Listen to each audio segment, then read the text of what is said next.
Viewers, welcome back to my channel. কি অবস্থা সবার? এখন রাত 11টা বাজে। বাচ্চাদের আমি ঘুম পাড়িয়ে দিয়েছি। ভাবছি কালকে আমরা সবাই মিলে স্বামীনারায়ণ মন্দির লং আইল্যান্ডে যাব। ওইখানে আমি আমার ফ্যামিলি কেউই এর আগে যাইনি, এই ফার্স্ট টাইম ভিজিটে যাচ্ছি। কালকের ওয়েদার দেখাচ্ছে যে বিকালে বৃষ্টি হবে। আমরা সকালের দিকে যাব। সব কিছুই গুছিয়ে রেখেছি, শুকনো কিছু খাবারও নেব সাথে। আর কালকে সকালে উঠে শুধু স্নান করে রেডি হয়েই ব্রেকফাস্ট করে মন্দিরে চলে যাব। তো আশা করি সবাই ভিডিওটা পুরোটা দেখবেন। মন্দিরে আমি সাদার মধ্যে একটা শাড়ি নিতে চাই, সেই জন্য এই শাড়িটাই চুজ করেছি। এটা আমি আর আগে পরা হয়নি কখনো, এখনই প্রথম পরব। এই কালারটা তো আমার ভীষণ ভালো লেগেছে, সাথে এই জুয়েলারিটা ম্যাচ হলো। এই জুয়েলারিটাও আগে কখনো পরিনি, ভাবছি এবারে মন্দিরেই নিয়ে যাব প্রথম। পেজ প্রমোশনের এই বালাজোড়া গিফট পেয়েছিলাম আমি কয়েক মাস আগে, কিন্তু পরব বলে আর পরা হয়নি। বাচ্চাদের কাপড়ও আমি গুছিয়ে রেখেছি যাতে সকালে উঠে আর আমার খোঁজাখুঁজি করা না লাগে। এখন সকাল 9:15। আমরা সেজেগুজে মন্দিরের উদ্দেশ্যে রওনা হলাম। ঘণ্টাখানেক বৃষ্টি হওয়ার পর বাইরের ওয়েদার এখন খুবই ভালো। সামনে আমার শাশুড়ি মা আর ড্রাইভিং আছে আমার হাজব্যান্ড। বৃষ্টি হওয়ার পরও আকাশ অনেকটা মেঘলা, বিকেলে আবার বৃষ্টিও দেখাচ্ছে। আজকে মেমোরিয়াল ডে, সেই জন্য রাস্তাঘাটে গাড়ি ঘোড়াও অনেকটা কম। আমরা তাই দ্রুত পৌঁছাইতে পারবো। এই মুহূর্তে ওয়েদারটা অনেক ভালো, না ঠান্ডা না গরম। আমরা একসাথে 2টা ফ্যামিলি যাচ্ছি, ওদের গাড়ি আমাদের সামনেই আছে। কি সুন্দর সবুজ চারপাশ। বৃষ্টি হওয়ার পর গাছগুলা কি চকচক করছে এখন। এই যে সবুজ দেখতে পাচ্ছেন না, উইন্টারে এই গাছগুলোতে পাতা থাকে না, দেখে মনে হবে একদম মৃত। এখন কত সুন্দর সতেজ হয়ে উঠেছে। এভাবে সবুজ প্রকৃতি দেখে দূরে কোথাও যেতে আমার ভীষণ ভালো লাগে। রাস্তার দুপাশে অনেক ফাঁকা জায়গা, বাড়ি বা ফ্যাক্টরিগুলো একটা থেকে আরেকটা অনেক দূরে দূরে। আমাদের ব্রন্সে এরকম জায়গা অনেক কম।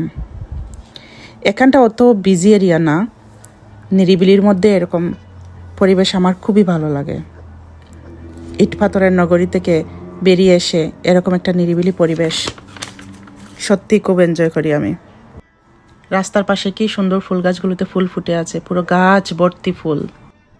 সবুজ প্রকৃতির মাঝে এরকম ফুল দেখতে আমার তো খুবই ভালো লাগছে। যতটা সময় আমি গাড়িতে ছিলাম সারাটাক্ষণ আমি শুধু বাইরের দিকে তাকিয়েছিলাম, কারণ সবুজ প্রকৃতি আমার খুবই ভালো লাগে। দেখেন কত ফুল ফুটে আছে।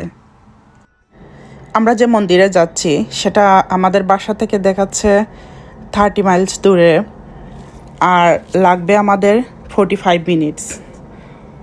তো আমরা অলরেডি কাছাকাছি চলে আসছি। রাস্তা ফাঁকা হওয়ায় আমরা খুব তাড়াতাড়ি যাচ্ছি, আর পাশাপাশি উপভোগ করছি রাস্তার দুপাশের এই সবুজ সুন্দর পরিবেশটা। বাচ্চাগুলোও সকাল সকাল ঘুম থেকে উঠেই বেরিয়ে পড়েছে। রাতে ঘুম ভালো হয়েছে, তাই ওদের এখন মুডটাও ভালো আছে, একদম বিরক্ত করেনি আমাকে। রাস্তার পাশে কি সুন্দর ফোয়ারা, এই জায়গাটা অনেক সুন্দর। আবার সামনে কিছুটা ফুলও লাগানো আছে। এদিকটাতে আবার গাছের মধ্যে ওরা লাইটিং করেছে, খুব সুন্দর। হয়তো সন্ধ্যার পরে এই দৃশ্যটা আরও সুন্দর লাগবে। অবশ্য সেটা আমরা আর দেখতে পারছি না, কারণ আমরা তো দুপুরের দিকেই আবার ওইখান থেকে রওনা হয়ে যাব। প্রায় 45 মিনিটের ড্রাইভিং পরে আমরা এই গেট দিয়ে মন্দিরে ঢুকছি। কি সুন্দর মন্দির, ওয়াও, জাস্ট ওয়াও। এত সুন্দর কারুকাজ, প্রথম দেখাই চোখটা জুড়িয়ে গেল। মন্দিরের ভিতরেই আছে পার্কিং লট, এখানে আমাদের গাড়িটা পার্কিং করলাম। ভিতরে ঢুকেই জুতা রাখার জন্য মন্দিরের ভিতরে মেন্স এবং ওমেন্সদের জন্য আলাদা আলাদা রুম আছে, এবং রুমের ভিতরে ওয়াশরুমও আছে। এখান থেকে আমরা সব ইনফরমেশন নিলাম। আর এখান থেকে এই দিক দিয়ে হচ্ছে ঠাকুরের রুম। এখানে ওরা সব ঠাকুরের আসন দিয়েছে। আসুন ভিতরে যাই, ঠাকুর দর্শন করি। সব ঠাকুরের পরিক্রমা করারও আলাদা জায়গা আছে। অসাধারণ কারুকার্য করা, প্রত্যেকটা মূর্তি অসাধারণ দেখতে। এই সময়টাতে এইখানে শুধু আমরাই ছিলাম। প্রতিদিন সন্ধ্যাবেলা এখানে কীর্তন হয়, অনেক মানুষ সন্ধ্যার প্রার্থনায় অ্যাটেন্ড করে। আমরা আর সন্ধ্যার প্রার্থনায় থাকবো না, কারণ 12টার দিকে ওরা ঠাকুরকে নিদ্রা দিয়ে দেয়, ওই সময় আমরা চলে আসব। আবার বিকালে ওদের ওপেন হয় 4টা থেকে, ওপেনিং টাইম হচ্ছে 4টা, আর সন্ধ্যা 8টা পর্যন্ত ওদের খোলা থাকে।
কি অসাধারণ কারুকার্য, মনে হচ্ছে যেন মাঝে মাঝে স্বর্ণ দিয়ে বাঁধানো আছে।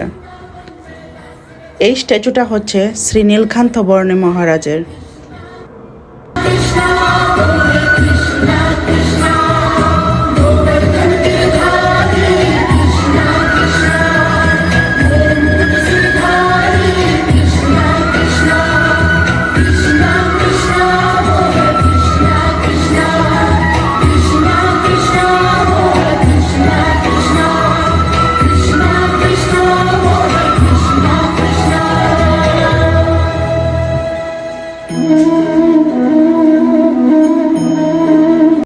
মন্দিরের ভিতরে এই দিকটাতে ছোট্ট একটা স্টোর আছে।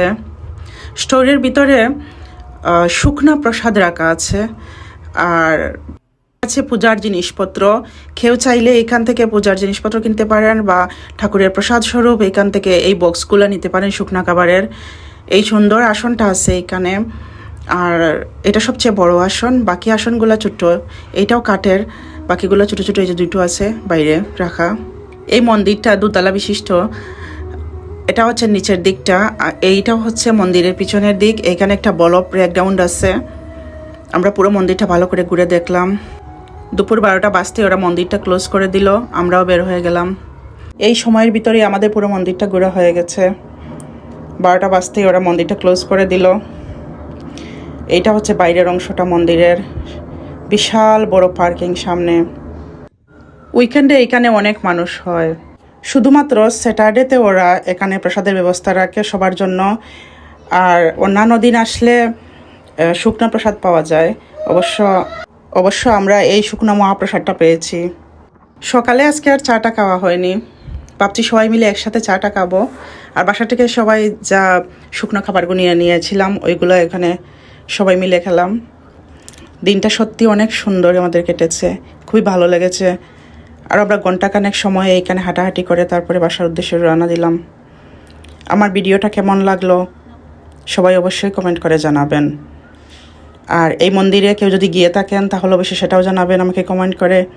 আর আমার ভিডিওগুলো সবসময় লাইক কমেন্ট দিয়ে আমার পাশে থাকবেন। যেতে তো মন চাইছে না, তবুও যেতে হবে। আজ এ পর্যন্তই, মন্দির থেকে বিদায় নিচ্ছি। আবারও আসবো নতুন কোনো ভিডিও নিয়ে। ততক্ষণ পর্যন্ত ভালো থাকবেন সবাই।